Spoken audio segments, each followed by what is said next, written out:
नमस्कार, स्वागत है आपका एनएमएफ न्यूज में। मैं हूं आपके साथ शबनम। 10 जून 2026 ये भारतीय लोकतंत्र का वो ऐतिहासिक दिन साबित होगा जब न सिर्फ एक बड़ा इतिहास पलटने जा रहा है बल्कि एक चक्रव्यूह पूरी तरह टूटकर बिखरने भी जा रहा है। दरअसल 70 साल से लुटियंस दिल्ली के गलियारों में ये दावा किया जाता था आजाद भारत के पहले प्रधानमंत्री जवाहरलाल नेहरू का 4398 दिनों का निर्वाचित शासनकाल एक ऐसा अजय किला है जिसे कोई छू भी नहीं सकता, जिसे कोई तोड़ भी नहीं सकता। लेकिन यह कांग्रेसियों की शायद सबसे बड़ी भूल थी जिसका दर्द आज इन्हें झेलने के लिए मिल रहा है, क्योंकि प्रधानमंत्री नरेंद्र मोदी ने अपनी अचूक बिसात से नेहरू के उस पूरे तिलिस्म को नस्तनाबूद कर दिया। 10 जून को जैसे ही मोदी के प्रधानमंत्री कार्यकाल का 4399वां दिन शुरू होगा, इतिहास में सुनहरे अक्षरों में एक नया महानायक अपना नाम दर्ज कर चुका होगा, यानी नेहरू का रिकॉर्ड टूट चुका होगा।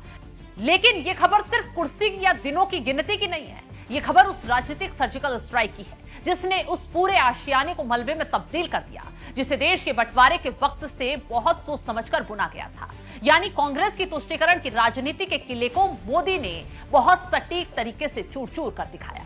चलिए इतिहास के पन्ने पलटते हैं और नेहरू ने जो बोया उसे कैसे मोदी ने काटने का काम किया, विस्तार से आपको बताते हैं। सन 1947 का वो दौर जब देश मजहब के नाम पर लहूलुहान हुआ था, भारत पाकिस्तान का बंटवारा हुआ। उस वक्त संविधान निर्माता BR अम्बेडकर और वल्लभ भाई पटेल ने एक बेहद कड़ा स्टैंड लिया था। तत्कालीन संसदीय बहसों और ऐतिहासिक दस्तावेजों में साफ दर्ज है कि इन दोनों दिग्गजों ने मांग की थी कि अगर विभाजन का आधार धर्म है तो फिर पूरी आबादी की अदला बदली होनी चाहिए ताकि भविष्य में कोई आंतरिक गृह युद्ध ना हो।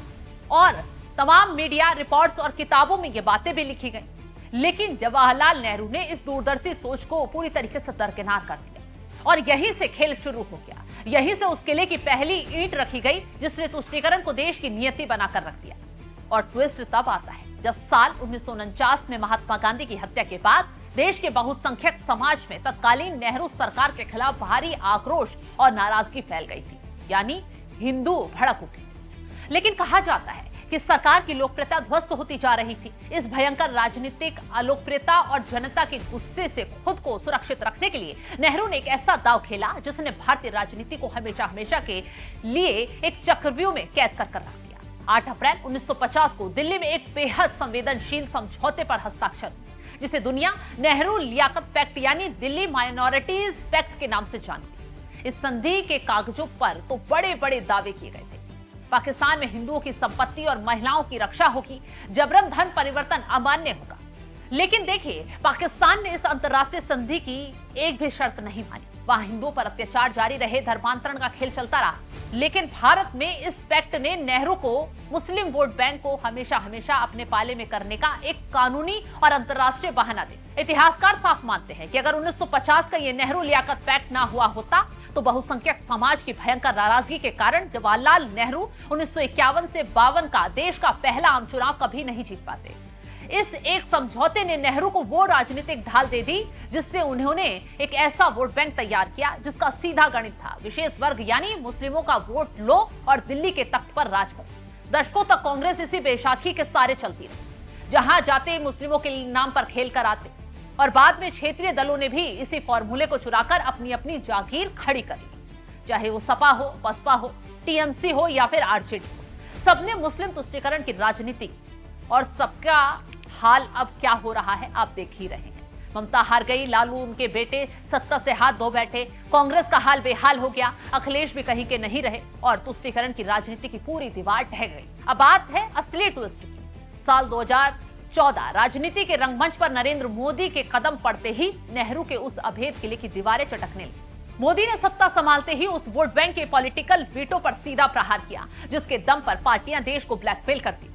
मुसलमान चिल्लाती थी, उनके वोट बैंक के लिए कुछ भी ऐलान करने के लिए खड़ी हो जाती थी। मोदी ने साफ कर दिया कि अब वो दौर बीत चुका है जब मुस्लिम ये तय करते थे कि दिल्ली की कुर्सी पर कौन बैठेगा। इस अभेद किले को ढहाने के लिए मोदी ने पिछले 12 सालों में बेहद खामोशी और रणनीतिक तरीके से हिंदू वोट बैंक का काउंटर वीटो खड़ा कर दिया।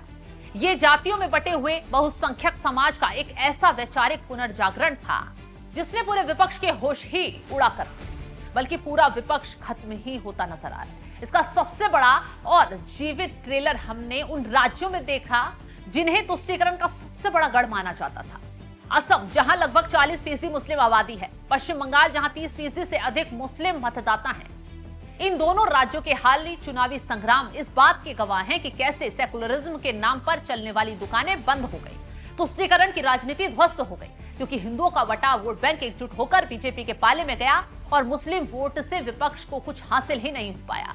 बंगाल में जहां पूरा मुस्लिम वोट एक मुश्त होकर तृणमूल कांग्रेस के पीछे खड़ा रहा, तो वहीं असम में भी वो पूरी तरीके से कांग्रेस के पाले में चला गया।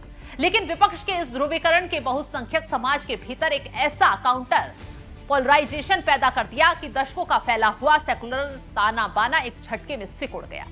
ऐसे में आम मतदाता को समझ आ गया कि राजनीतिक वोटिंग की असली ताकत क्या होती, कौन किस पक्ष के किस फायदे के लिए राजनीति कर रहा है। और अब ये बात कुछ मुसलमानों को भी सीधे सीधे समझ आ रही है और नतीजा इतना भयानक कि क्षेत्रीय दलों के राजनीतिक अस्तित्व पर ही बनाई।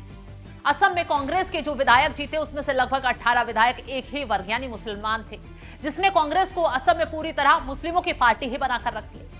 यही हाल बंगाल में भी हुआ। ममता के तमाम विधायकों में ज्यादातर मुस्लिम ही हैं और मजेदार बात देखिए, यहां पर भी ममता की कुर्सी मुस्लिम नहीं बचा पाए और तो और अब पार्टी में फूट पड़ गई है। इतना ही नहीं, मोदी के इस चक्रव्यूह ने आरजेडी जैसी पार्टियों को बिहार से लगभग साफ ही कर दिया, जो कभी एमवाई समीकरण के घमंड में चूर थी। और अब इस महासंग्राम का अगला सबसे बड़ा सस्पेंस उत्तर प्रदेश की धरती पर खड़ा है, जहां अखिलेश यादव की पूरी राजनीति इसी मुस्लिम वोट बैंक के भरोसे बची हुई है। इतिहास गवाह है कि इस वोट बैंक ने कभी मुलायम सिंह यादव को भी 2 बार ऐसा ही तगड़ा झटका दिया कि वो संभल भी नहीं पाए। पहली बार जब वोट वीपी सिंह की तरफ शिफ्ट हो गया और दूसरे बार 2009 के लोकसभा चुनाव में जब कल्याण सिंह को साथ लेने के कारण मुसलमानों ने मुलायम सिंह का साथ छोड़कर कांग्रेस की झोली में 22 सीटें डाल दी।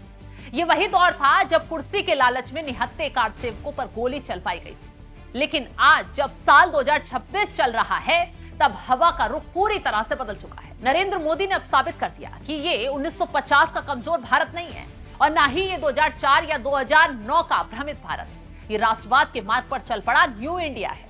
ऐसे में 10 जून को जब प्रधानमंत्री नरेंद्र मोदी नेहरू के रिकॉर्ड को पार करेंगे, तो ये सिर्फ एक तारीख नहीं होगी, बल्कि इस बात का ऐलान होगा कि भारत अब तुष्टीकरण के मलबे से बाहर निकलकर वैश्विक महाशक्ति बनने की राह पर जा चुका है। तो देखा आपने कि कितनी मेहनत के बाद प्रधानमंत्री मोदी ने नेहरू के तुष्टीकरण के किले को चूर चूर कर दिया, यानी ढहा दिया। तो फिलहाल इस खबर को लेकर आप क्या कुछ राय रखते हैं, कमेंट बॉक्स में जरूर